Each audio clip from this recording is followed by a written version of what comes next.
Okay, this is a video to try and help you with exercise 7B of the ESA Level 3 physics textbook.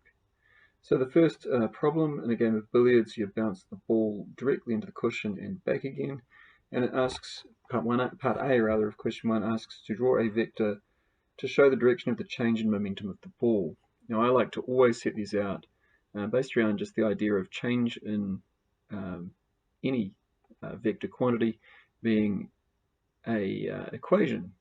So change in momentum is final momentum minus initial momentum, and they're vectors, so that's the same thing as final momentum plus negative of the initial momentum. And then you can draw an arrow, just a diagrammatic arrow for each of those two momentums, the final momentum and ultimately the negative initial momentum, then add them together vector-wise, which means nose to tail, to find the change in momentum.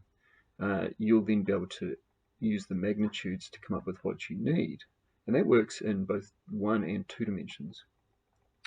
The size and the change in the momentum, part B, will be obvious from the answer to part A once you've done that vector diagram. Part C uses the equation change in momentum equals force times time, which gives you where the time is the duration of the impact. And that's the equation that shows you that a longer duration leads to a smaller force.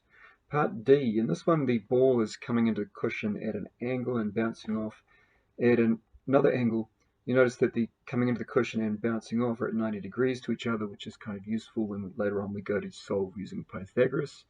Again, I'm going to use the same equation, delta P equals PF minus PI, or PF plus negative PI. And so I've drawn the PI, PF, and negative PF vectors for you here. And you'll find that the change in momentum vector, whoops, I haven't drawn those. I've drawn the negative PI vector and the PF vector. And now if we add those together in the appropriate nose to tail way, we get, and that's for you to do. So add those together at nose to tail. And then your final vector will go from the start to the end. Sorry, I am going to do it for you. I wasn't going to, but there you go. So delta P will come straight to the left in this case. Part 2, show that the size of the change in momentum of the ball is 0.14 kilogram meters per second. Just use Pythagoras' theorem on that triangle there, filling in the side lengths for PI and PF, or negative PI and PF. 3, use change in momentum equals force times delta T. 4, explain why the direction of the force on the ball is the same as the direction of its change in momentum. Well, they're both vectors, aren't they? So work with that as an explanation. All right, question 2. Okay, so we've got a spaceship in question 2, and we've got a thruster that fires for 7.8 seconds, delivering a thrust of 3,200 newtons. So we can calculate the size of the impulse using delta P, the change in momentum, equals force times time. Part B requires a labeled vector diagram to show the direction of the force on the rocket. Now, for this, we're going to use the change in momentum of the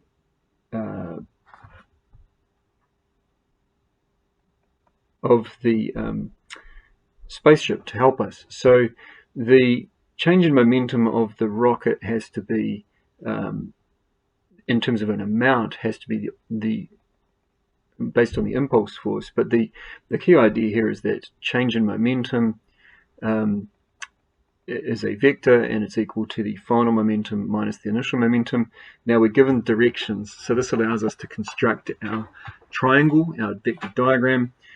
Delta P equals, in the end, PF plus negative PI. So I've just drawn that there to give you an idea of where delta P, PF, and PI are. And that sketch shows you the direction of the force on the rocket. You can use the length of the vector delta P, which you've calculated from A, and the length of the vector negative PI, which you are given as 1.5 times 10 to the 4 kilogram meters per second, leaving you only the requirement to find the final momentum of the spaceship, which is the down arrow in the diagram.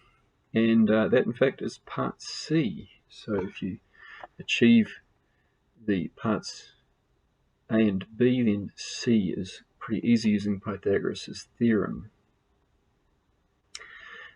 Alright, moving on now to question 3. So question 3, you need to start with the concept that the change in momentum, or the impulse force, the impulse if you like, is delta P equals force times time. And now that means that in a force versus time graph, the change in momentum is related to the area under the graph. Now, delta P equals F times T is usually based around the idea that it's the average force. So when you have a graph, you could have a varying force, but the area under that graph equals the total area under that graph equals the change in momentum.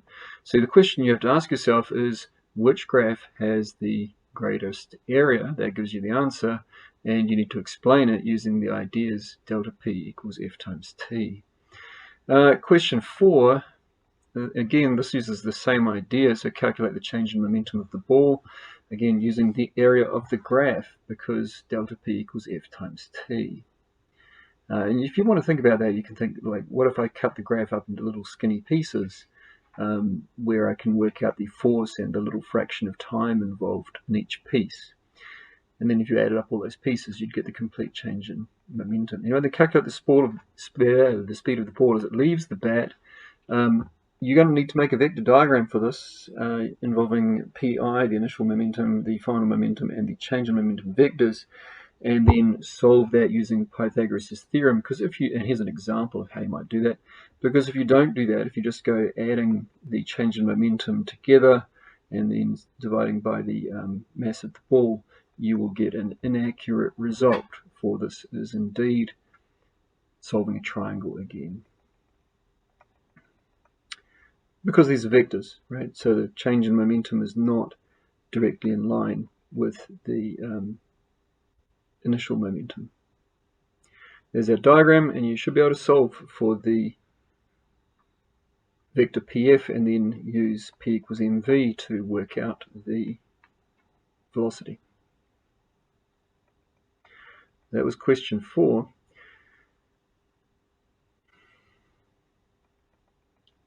Let's just wait for my drawing here to catch up for us.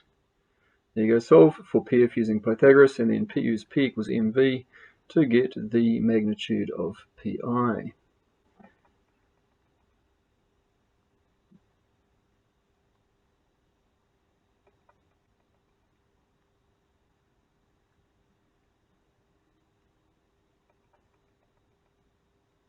I see, you had